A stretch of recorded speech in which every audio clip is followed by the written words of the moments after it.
Hey guys, you know who it is, Dr. Roger Mindset, and I just wanted to quickly put together a video for you guys to help you because you guys are my group, right? You guys are my cult of greatness. You guys are my students of student transformation, and I wanted to make sure that you guys had information and had some calm in this time of chaos. I want to talk about two things. One is about coronavirus and the safety of it, and the second thing I want to talk about with you guys is okay, now that coronavirus is here and campuses are closing, how can you be a more effective and independent student in this time? So let's talk about it. First, the coronavirus, guys. Yes, this is a bad virus. Yes, it's worse than the common cold. Yes, people are dying from it. With all that being said, all of the extreme measures you see, like the NBA season being canceled, of course it has to happen. My Lakers are in first place and we are streaking, right? But you have all these things happening. That's for public health, not for the individual health. And they're two separate things. So the issues you see with Italy, for example, are that they had a massive surge of cases, which caused their healthcare system to be overwhelmed and overrun, and so they would be able to treat all these people or most of these people, but they don't have the resources because there's so many of them. So the measures we're taking here in the United States are to lock things up, to close down big events, so we can slow the spread. That way, our healthcare system doesn't get inundated by cases.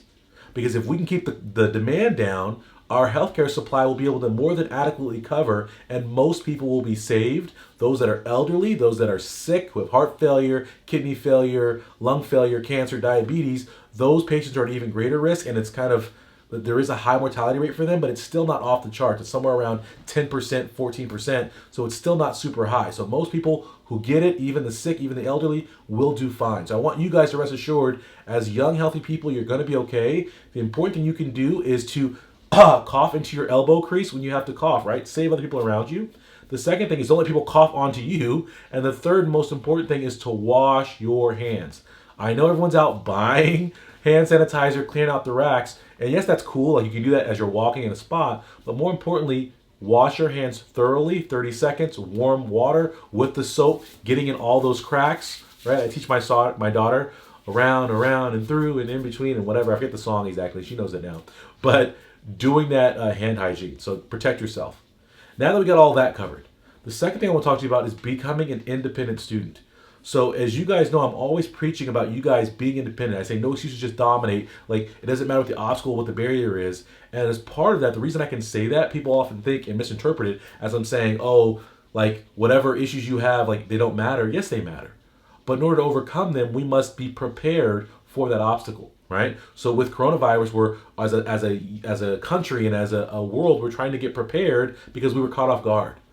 With your studying, you never want to be caught off guard. And for many of you guys, the reason why school really is, I don't want to say it sucks, but it's really, really hard for you and it's really a struggle and it's constant stress and anxiety is because you aren't prepared to handle the workload. You aren't prepared to succeed academically at whatever level you're at. And maybe you're succeeding at the current level, but then you aren't prepared for that next jump. Maybe from high school to college, maybe from college to graduate school, maybe from college to medical school. You're not prepared for that next level of heavy workload. And so for you guys, it is very important that you understand study skills are not innate. They are not natural. We are not born with study skills. Some of us are better studiers than other people. Why? Because we received training. And so if you want to be a great student, an independent student, you've got to start doing the prep work. You've got to start getting trained in studying, which is why I'm always stressing you got to studying. And becoming an independent student is what I teach my students, my 5 pillars of studying less and getting better grades, right? It's a complete system for independent study. So I recognized early on that teachers are going to change. The resources I have at my disposal are going to change. The tutors at my disposal, all these things are going to change. The subject matter, it's all going to change. The only constant in any class that I'm enrolled in is me. So if I can make myself incredible and I only depend on myself to get my grades, then I can guarantee that every single class I enter, I will be successful. Makes sense, right? So I put in the time to studying, to work my skills, to practice, to implement, to execute, to modify, manipulate, and improve everything I do to be strategic and to be efficient and be independent as a student and get the A's. And so I dominated college, dominated graduate school, graduated top 5% of my Stanford Medical School class. Why? Because for every level, it doesn't matter what's changing, I'm competent, I'm prepared for that. So for you guys as students, I encourage all of you guys to get informed, get educated. My 5 pillar system, of course, obviously, is the best way to do that.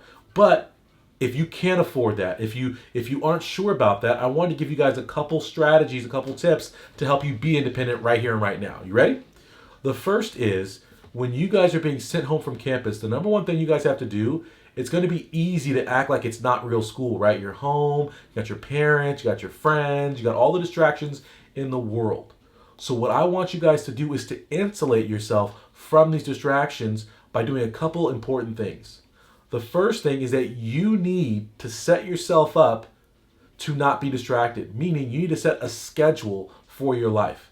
It's too easy when we don't have a schedule to sleep in, to stay up late, to be pulled by your mom to do this, pulled by your friend to do this. So set up a concrete, clear schedule for every single week. That way you know roughly what you're going to be doing, and you can make some decisions from that. Once you set that schedule up, give that schedule to those people close to you in your life who might try to pull you into something else. That way they're aware of what your priorities are and what your responsibilities are. The second thing you need to do is to make yourself care about that schedule. Because for some of you guys, you make beautiful, amazing, super colorful, super detailed schedules, but you don't follow through on it, and so you're always off schedule. Well, what separates you, what keeps you from following that schedule? It's a lack of motivation. And that lack of motivation comes from not understanding why you're doing the work you're doing, right? You look at your schedule and everything in the short term looks hard, it looks difficult. Studying, reviewing, sitting at a desk, no one wants to do that. And so that's painful, so we procrastinate, we pull away, we ignore our schedule to do anything else that makes us feel better. So what we have to do is create an overwhelmingly clear and positive vision of why we're doing that pain, why we're doing that work, and the payoff we're going to get from it, and make it super rewarding. And for me, what I chose to envision was my kids' future, my family's future, and the wonderful impact I could make both as a physician and also as a physician educator, helping students like yourself. And so that vision pulled me through in moments where I was tired, where I was hungry, where I was stressed, where I was distracted and I didn't want to work. I would pull it together and I would get to work to make sure that vision became a reality. So it was powerful for me and pulled me forward. So I encourage you guys to do that same thing, guys. And there's so much more I can tell you guys. I go on and on for days about this. I don't want to waste your time, but I did put together a training for you guys. It's no class, no problem. It's 2 hours of instruction of me talking about what you can do to safeguard your grades and yourself from being back home and not having classes and the normal structure and routine you're used to, and how you can establish new and healthy study habits and routines. So you guys can click below and you guys can get that training. It's totally free. It's 2 hours. It's amazing. And you can check that out. But I also encourage you guys, if you're really ready to just transform your life and change your studying, really encourage you to check out my 5 Pillars course. There is no better time, there's no more crucial time to learn how to study than right now, guys, because education is going to change. You already see people are switching to these online classes. These campuses are having to do this. And there's no telling how long it's going to go on like this. So get yourself prepared now, guys, before crisis hits. Be prepared, have the tools you need to succeed in any academic environment, right? And if you guys feel like, man, I need additional accountability or coaching or whatever, you guys always know with my 5 Pillars, you can add on my Total Student Transformation Program, which comes with bi-weekly coaching with me, where we get on live calls and I answer your questions and I support you and I help you through your entire journey to make sure that you are able to execute at a high level, not sometimes, but every time. So I encourage you guys, check these things out. These are resources that I created for you, and have a great day. Stay safe. Like I said, wash those hands, cover that mouth, and shield your eyes from other people coughing so you can be safe. Thank you guys so much. Dr. Andrew Pine said, I'm out of here. But stop making excuses. Stop whining. Stop, right? Get at it. No excuses. Just dominate.